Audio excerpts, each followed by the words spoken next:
Wah,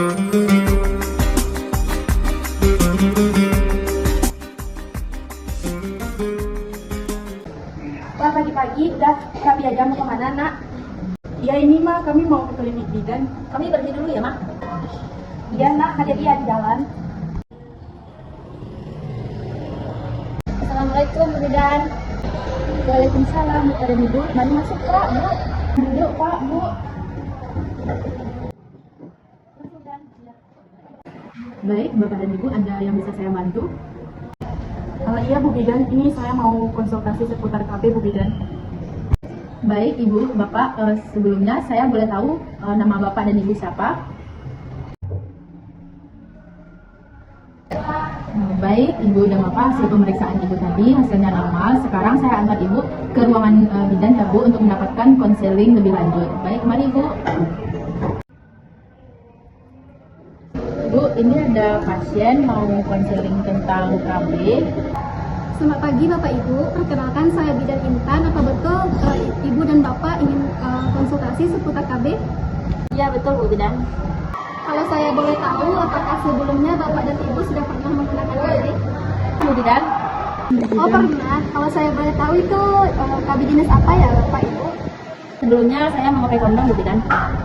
Nah selain kondom, apakah Ibu dan Bapak pernah menggunakan KB jenis lainnya? Ada, Bu Bidan, saya pernah memakai KBP, Bu Bidan. Berapa lama Ibu sudah menggunakan KBP ya Bu? Sekitar 3 bulanan, Bu. Sekarang gimana ya Bu? Apakah Ibu masih menggunakan KBP Bu? Sekitar 1 minggu, Bu Bidan.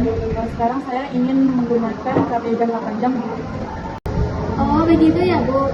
Saya boleh tahu apa alasan Ibu ingin menggunakan KB jangka panjang ini Bu? Jadi gini, Bu Bidan, 9 bulan yang lalu saya baru saja melahirkan anak liar, Bu. Jadi saya ingin memenjarakan kehamilan saya sekitar 4-5 tahun, Bu.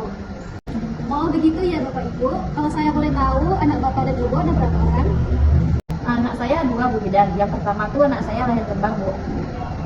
Oh anak pertamanya kembar ya Bapak Ibu.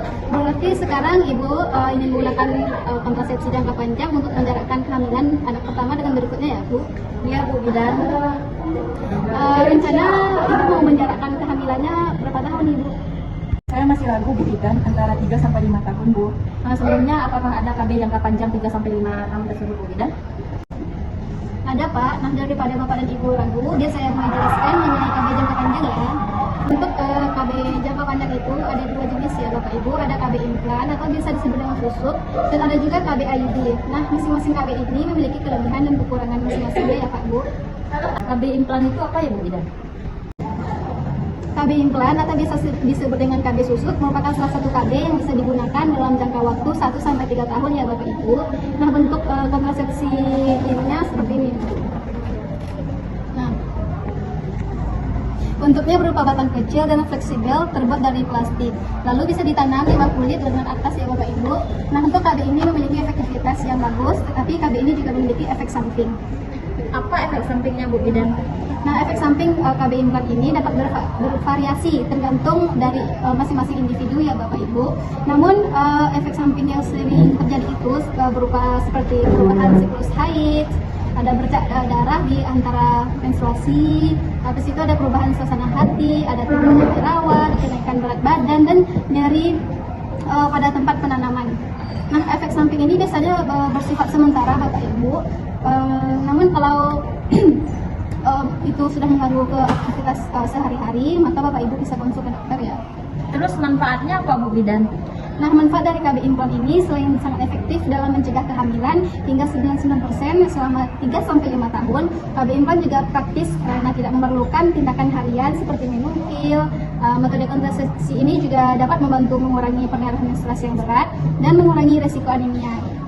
Selain itu, KB implan aman digunakan oleh ibu menyusui dan dapat dilepas kapan saja jika ibu mau. Oh gitu ya, Bu Bidan. Kalau KB IUD gimana, Bidan? Nah, kalau KB IUD itu sering disebut dengan KB spiral. Nah, ini merupakan alat kontrasepsi yang berbentuk seperti huruf T ya, Bu. Nah, untuk gambarnya seperti ini, Ibu bisa melihat untuk gambar IUD. Nah, untuk IUD itu merupakan alat kontrasepsi yang diletakkan di dalam rahim atau alat kontrasepsi dalam rahim. Nah, berbentuk seperti huruf T dan terbuat dari plastik ya Bu. Nah, untuk KB IUD ini memiliki dua jenis, yaitu ada jenis hormonal dan juga ada jenis tembaga. Nah, IUD tembaga umumnya bisa bertahan hingga 10 tahun.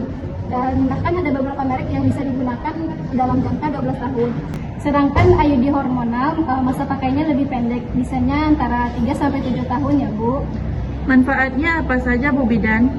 Nah, untuk manfaatnya, KB IUD itu memiliki berbagai manfaat ya Bu ya. Di antaranya adalah efektivitas tinggi dalam mencegah kehamilan dengan tingkat keberhasilan lebih dari 99%. Nah, IUD hormonal dapat mengurangi nyeri haid dan memperpendek durasi menstruasi. Sementara IUD non hormonal itu tidak mempengaruhi hormon dan dapat digunakan dalam waktu 10-12 tahun. Selain itu, IUD mudah dipasang dan dicabut oleh tenaga medis serta tidak memerlukan tindakan sehari-hari seperti minum pil KB. Nah, manfaat lainnya juga termasuk perlindungan terhadap risiko kanker ya Bu ya. Kira-kira apa efek sampingnya ya Bu Bidan? Efek samping dari penggunaan KB IUD itu dapat bervariasi ya Bapak Ibu. Nah, tergantung pada jenisnya, baik hormonal ataupun non hormonal. Umumnya pengguna dapat mengalami perubahan menstruasi seperti periode yang lebih ringan atau tidak teratur, serta nyeri perut dan kram setelah pemasangan. Nah, beberapa wanita yang mungkin juga mengalami perdarahan di antara menstruasi, terutama pada awal penggunaan, dan risiko infeksi dalam beberapa minggu pertama. Nah, jika ada efek samping yang mengganggu, disarankan untuk berkonsultasi dengan dokter ya Bapak Ibu. Oh begitu ya Bu Bidan. Iya Bapak Ibu. Jadi gimana Ibu? Apakah Bapak dan Ibu sudah ada pilihan terkait kontrasepsi yang ingin digunakan? Kalau menurut aku IUD aja. Kalau implan tuh aku gak tegal lihat tangan kamu nanti disayat. Tapi aku kembaliin aja ke kamu. Apapun yang kamu pilih aku selalu support.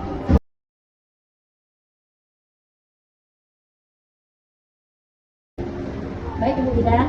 Terima kasih ya Bu Bidan. Kalau gitu kami pamit dulu. Assalamualaikum Bu. Assalamualaikum.